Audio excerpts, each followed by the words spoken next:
You feel all of the soul fragments that are held and all the gunk and all the tension that is flowing out there, and you are uncomfortable now in your body. And your body even starts to fold up on itself sometimes because you can feel the weight of everything. So in this series, I am going to slowly walk you through how to empty out and return the soul fragments in your home. Okay? So when I do this, I want you to follow along with me step by step, and you should be feeling pretty refreshed. If you started at the calibration videos and worked your way up to this is going to be a series. Follow along. I'm going to explain to you what soul fragments are. Every carbon-based item on this planet, every solid formation, including yourself, your furniture, the walls, the floor, all of it, it's made out of moving molecules. In that way, it acts as a sponge for energy. We have the consciousness to clear our energy field. Your furniture does not. Your walls do not. So, we're going to walk you through step by step on how to release these soul fragments. Even if you sage and do all of that, that's cleaning the air. You are not cleaning the walls, the floor, the doors, and all of the stuff inside. Those are soul fragments trapped inside that belong to you and others. When we release these, we are clearing the heaviness and the trauma that is held inside them. And we're wrapping it in love and forgiveness. We're returning it to us, all purified and clean, and we're giving it back to its owners, wrapped in a pretty package. They can accept it or not. It's not our job to force. I want you to close your eyes and I want you to focus. I want you to think of every single piece of furniture in your home that has been a bitch to move in, that's too heavy, that's too light. Maybe it was cheap and it's flimsy and it's falling apart. Maybe it's antique and you kept it just because it's a family heirloom. I want you to think of all of the aggravation of how things are too small for this space or too big for this space, or they need to go, but you haven't figured out where to donate them or how to sell them. And I want you to pile it all up and wrap it in love and forgiveness and return it to its rightful owners at this time. You should feel a release off your shoulders. Now I want you to think of the aesthetic and the decorations in your home. Maybe they don't quite match what you want. Maybe your cat or your dog has destroyed a piece of your furniture. Maybe your furniture doesn't match and you want it to. Maybe it does and you feel more eclectic. Maybe the style doesn't match you exactly. Maybe you're hanging up something on the wall just because a friend gave it to you and you don't even want it there. Maybe you don't like the color of your appliances. Maybe you don't like the paint on your walls. Maybe you're not a fan of the cabinets that you chose. Maybe you didn't get to choose your aesthetic at all. Maybe you don't like the aesthetic that your kids have. All the decoration issues, and I want you to pile them up, wrap them in love and forgiveness, and return them to their rightful owners at this time. You should feel a release. I want you to think of the appliances in your home.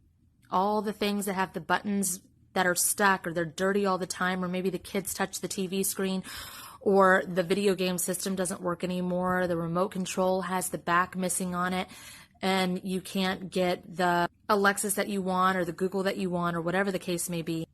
Maybe your microwave always burns its popcorn. Maybe when you play a DVD it's scratched, or you don't have the ability to do Netflix or Hulu or whatever because you forgot your code. I want you to pile that all up, wrap it in love and forgiveness, and return it to its rightful owners at this time. You should feel a release. I want you to think of your closet. I want you to think of all the clothes that you own, all the things that you love that you don't wear because they're not right for your body type, or all the things that you wear because other people say it looks good on you, but it doesn't feel like you. Or maybe you wear clothes that don't feel like you at all anymore, and there's some stuff that you really love. Maybe you wear your hair straight or curly just because someone else wants you to, or because it makes you feel like you're a different person. Maybe you wear too much makeup. Maybe you don't wear enough. Maybe people comment on they don't like your eyeliner or your eyebrows or your lipstick, or maybe you want to be the freak that you are and you can't because of shame or guilt or judgment. I want you to take all of that and wrap it in love and forgiveness and return it to its rightful owners at this time. You should feel a release. Now I want you to think of the plumbing in your home. Every drain that's ever been clogged, or if there's mildew in the shower, or maybe the sinks don't get properly cleaned because people shave and they don't clean them. The aggravation of cleaning the things that clean you. I also want you to think of your dishwasher and your washing machine and the filter and the gunk that's stuck in there and how it aggravates you. I want you to think if you have a coffee pot and you'd rather have a French press, or you drink tea and the teapot's always in the wrong spot. I want you to think of all of the the refrigerator, that the water and the filter thing don't work, all of the plumbing issues in your home and water issues in your home. And I want you to wrap them in love and forgiveness and return them to their rightful owners at this time. You should feel a release. Now we're going to think of all the sentimental items in your home, every little gift that has been given to you that you hold dear to your heart, from a crystal to a Post-it to a message on a mirror, from photo albums all the way to baby clothes to stuffed animals the one at a fair.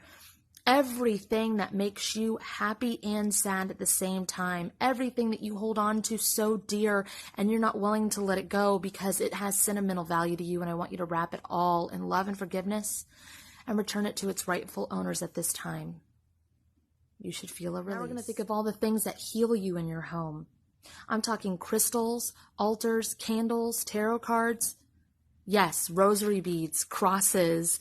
I want you to think of every time you have vegged out on the couch and you've been depressed and how comforting that couch has been. I want you to think of your bed that you've cried into or felt like you were dying when you were sick or sad or down or depressed, the pillows that you've cried into, the blankets that you've cuddled with, the stuffed animals, and I want you to wrap them in love and forgiveness and return them to their rightful owners at this time.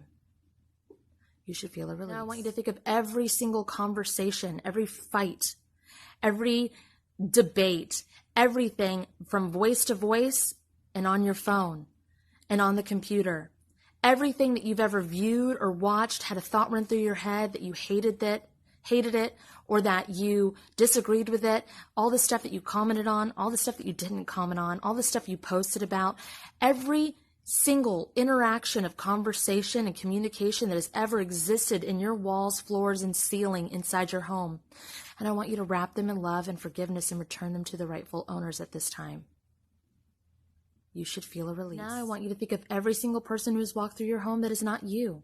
Whether they be the mailman that dropped a package off, or someone who's walked through that's been a guest, or your friends, or your family, any of the gunk and garbage that they might have had on them that have been sucked and absorbed into your furniture and your walls and your floor and everything in your home, all of that energy. Anytime you've walked in a room and you felt the tension in the air, think of all of that crap that oozed off of everyone else. Wrap it in love and forgiveness and return it to its rightful owners at this time. You should feel a release. Now I want you to think of all the soul fragments of strangers, from secondhand items to antiques, all the emotion that they had that were put into those items, all the fights that could have been held at that table, all the tears they have shed sitting in that chair, all the pieces that don't belong to anybody that you even know of that could have been energetically infused in those items. And I want you to wrap them in love and forgiveness and return them to their rightful owners at this time. You should feel a release. Now I want you to understand the concept of having guardians or deities in your home and what it means for other people who have lived in your home that have had them as well. When you call upon a guardian or a deity, you are calling a soul fragment of them down to your home. When you leave your home and you call that deity again, you're pulling a different soul fragment of them and leaving the old one behind. That is entrapping these entities. It should be their free will to come to you if you ask, if it's in the highest good. Entrapping them just because you're afraid of not having them, that's not fair. That's not fair to them. So I want you to release all the soul contracts, vows, curses, or spells that are keeping these entities bound in your home. Release them in their highest good. Now wrap them in love and forgiveness and return them to their rightful owners at this time. You should feel a release. You should feel fantastic. Let me know in the comments exactly how you feel. Teach others how to do this. Remember, you are guiding them. They are doing the healing. That wasn't me that healed you. I just taught you how to heal your fucking self. You can do this in public spaces for all the soul fragments that are just lingering or locked there that don't belong to anybody else.